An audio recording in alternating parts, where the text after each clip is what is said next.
Hi everyone, in front of me I've got INFINIX Note 30 Pro, and let me share with you how to turn off running apps on this device.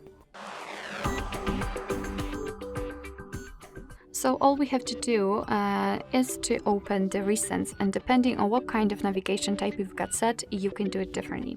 If you've got the gestures navigation applied, you will have to swipe your finger from the bottom to the center of your device and hold it somewhere here. But if you've got the 3 buttons navigation, simply tap on this button with 3 bars icon, and here we've got the recents. If you want to, you can close, for example, only one of those apps or 2 of them, simply find it and swipe it up just like that. However, if you've got a lot of apps opened and if you want to close all of them for sure, simply tap on this trash bin icon in the middle. And as you can see, we've got this information, which means that we just successfully closed all background apps. Alright, so that will be all. Thank you so much for watching. I hope that this video was helpful, and if it was, please hit the subscribe button and leave the thumbs up.